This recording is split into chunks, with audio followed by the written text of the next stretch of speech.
안녕하십니까. 신인균 군사TV 디펜스 브리핑입니다. 자, 오늘도 아주 중요한 군사 무기 관련 소식 전해드리겠습니다. 중국이 해군력을 도대체 어디까지 키우려 하는 걸까요? 이번에는 완전히 스텔스 그리고 3동선 형태의 무인 전투함을 만들었습니다. 이걸 대량 배치할 예정인데 이제 어떻게 생긴 전투함인지 또 어떤 능력을 가지고 있는지 한번 살펴보도록 하겠습니다. 5가지 단신 먼저 보겠습니다.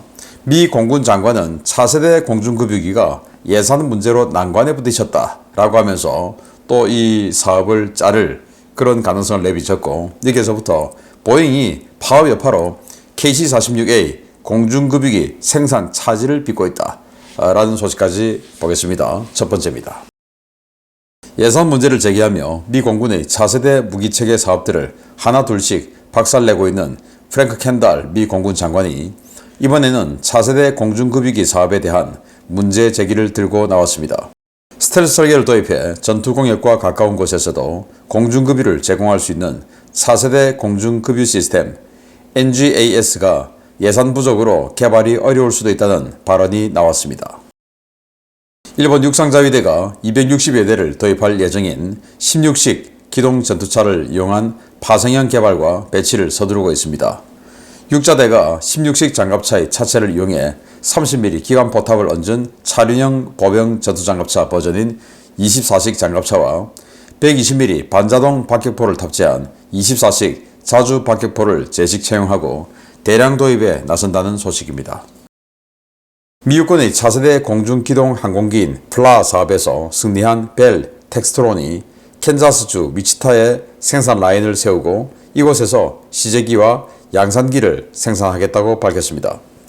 회사 측은 오는 2030년대 초반 블랙호크 대체용 항공기 출고를 목표로 하고 있는데요. 미군에서만 약 2,000여 대의 블랙호크가 이 신형 항공기로 대체될 예정입니다.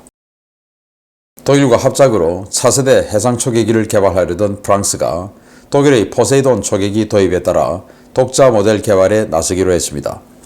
프랑스 국방부가 에어버스의 A321XR 여객기를 기반으로 M321 MPA 모델을 개발해 노후화된 아틀랜틱2 초계기를 대체하겠다고 공식 선언했습니다. 24년 3분기에만 60억 달러의 적자를 기록하며 회사가 망하느냐 마느냐의 기로에 서 있는 보잉이 노조의 파업 때문에 미 공군용 KC-46A 공중급유기 인도를 못하고 있다는 소식입니다.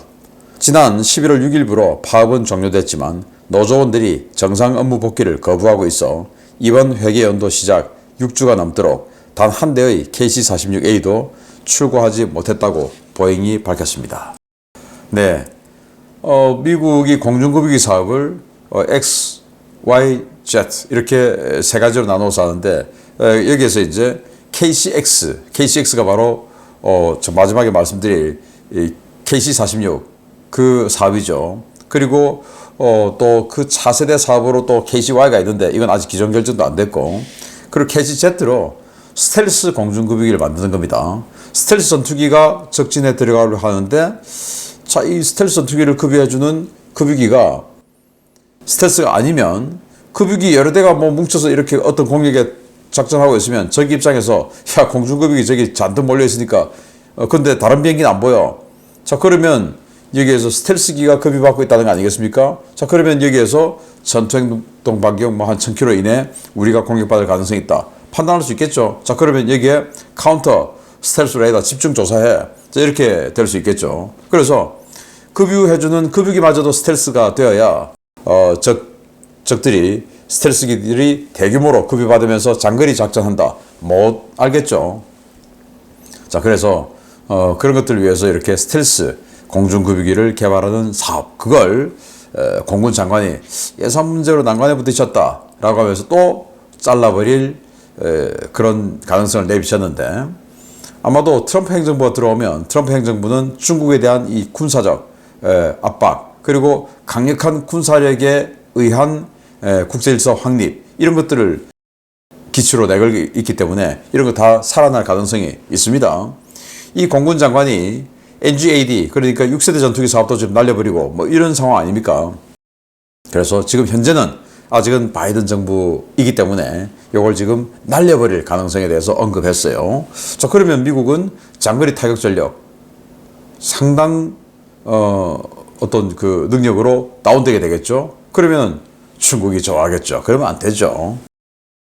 자, 일본의 육상자위대가 이 장갑차를 기반으로 16식 기동 전투차를 만들었죠. 그게 105mm 포탑을 장착한 74식 전차를 대체하는, 그래서 74식 전차를 대체하기 위해서 진짜 전차 만드는 게 아니고 장갑차에다가 이 포탑만 105mm 얹어서 했어요.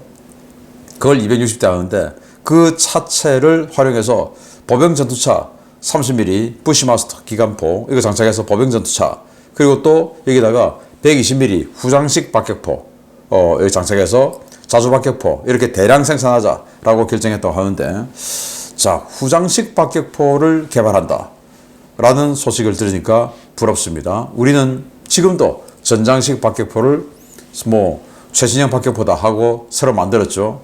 참 안타깝기 그지없습니다.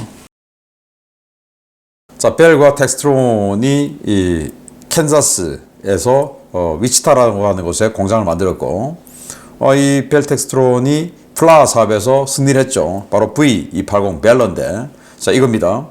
블랙호크보다 빠르고 크고, 그렇죠. 그래서 14명이 탑승하고 14톤의 최대 이륙 중량, 그리고 시속 520km로 날아가고요. 작전 반경은 무려 1480km. 헬기들은 뭐 300, 400 이거밖에 안 되는데 뭐 300km 뭐 근근이 되면 뭐 괜찮네 라고 하는 수준인데 1480km 엄청나죠. 자, 이걸 이제 대량 생산해서 2030년대 초반에 본격적으로 블랙호크를 대체하겠다 라고 하니까 와, 이것도 참 대단합니다. 자, 프랑스가 독일하고 같이 이 해상 초계기 새로 만들자 라고 해서 하다가 독일이 야, 니들하고 안 해. 실컷 가다가 니들하고 안 해 하고는 포세이돈을 도입해버렸죠. 그래서 프랑스가 완전히 열받아서 독일에게 막 항의하고 하다가 그래, 그럼 뭐 어쩔 수 없다. 우리끼리 따로 하자 해서 독일 니들은 포세이돈 이제 보잉 737 아닙니까? 보잉 737이 한 78톤, 79톤 정도 되는 이 덩치고, 그리고 한 180석 정도 되는 이 어떤 승객석이 있는 그런 규모죠. 그런데 보잉 757은 조금 더 덩치가 커요. 그 보잉 757, 737보다 조금 더 큰 757하고 비슷한 사이즈인 A321, 여기에 이제 한 220석, 그리고 한 93톤 정도 되니까 약간 크죠. 이걸 바탕으로 해상 초계기를 만들겠다. 독일 니 거보다 더 좋은 거야. 이렇게 해서 따로 만들겠다고 하네요. 네, 그래서 아주 구형의 아틀란틱 2 이걸 대체하겠다고 하니까 잘 만들기 바랍니다.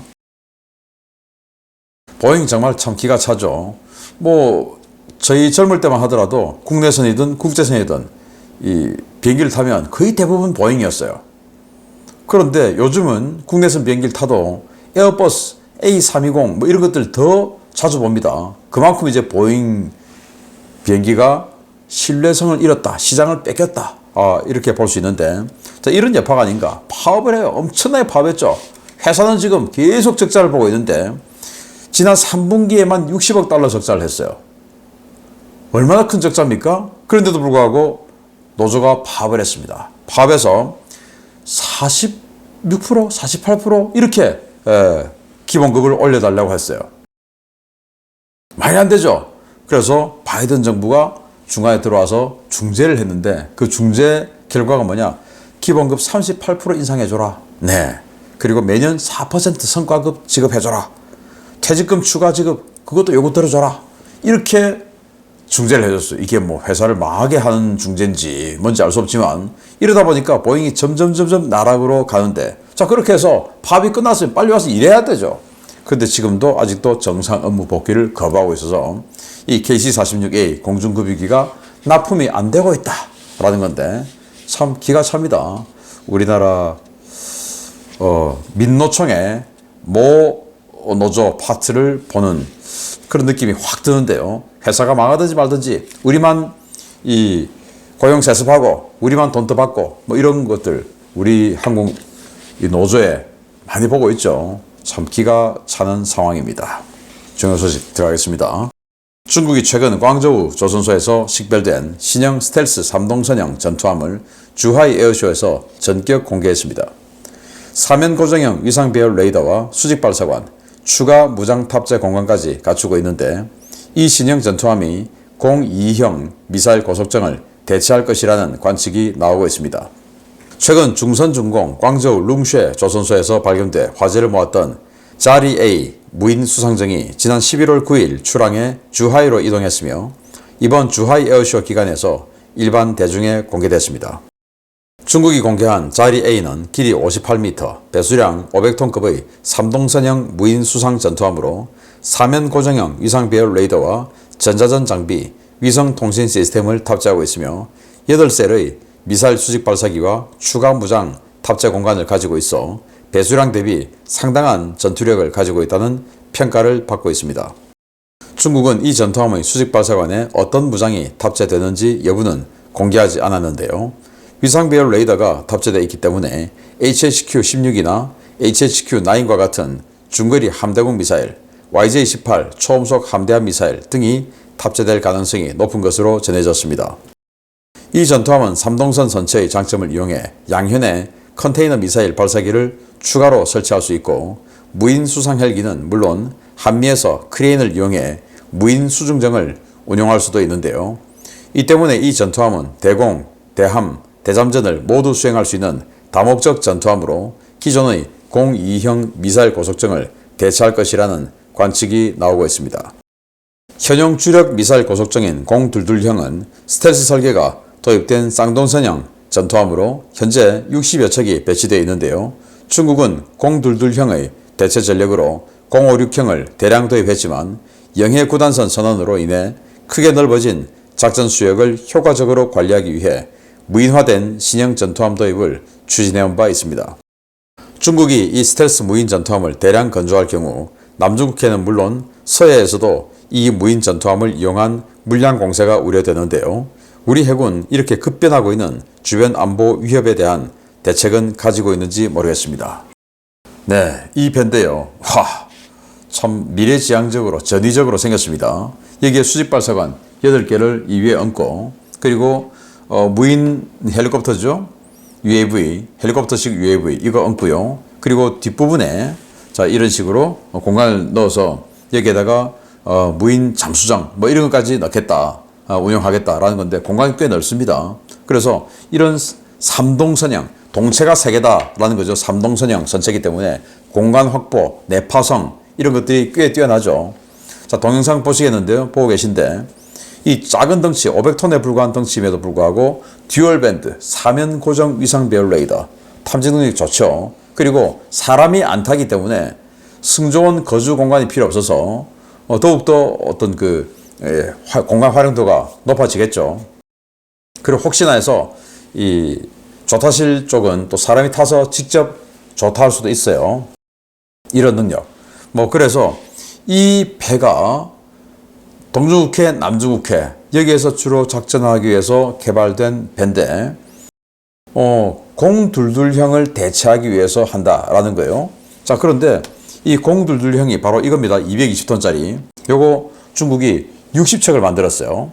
이걸 대체하기 위해서 056형 1500톤짜리 초계함을 72척을 만들었습니다. 그 중에 또 22척은 해경해 줬고요. 그러면 됐다라고 생각되는데 남중국해에서 워낙 또 폐악질을 세게 하려고 하다 보니까 이거 가지고 안 돼. 더해. 스텔스에다가 무인 수상정 파괴돼도 데미지가 덜 있고 하니까 무인 수상정은 무인 전투함 파괴돼도 괜찮지 않습니까? 사람 안 죽으니까. 그래서 그런 거 대량 만들어 해서 만든 걸 이번 주하이 에어쇼에 공개를 하고 항해하는 것을 방금처럼 보여주었는데 자 이런 것들이 서해부터 시작해서 동중국해, 남중국해 마구마구 돌아다닌다. 여기에 대해서 우리는 어떤 대안을 가져야 되는가? 아니 중국인데 우리가 왜 대안을 가져? 아니죠. 큰일 나죠. 대안을 꼭 대책을 가져야 된다. 라는 말씀을 드리면서 중국의 신형 무기, 우려스러운 무기 보여드렸습니다. 마치겠습니다. 감사합니다.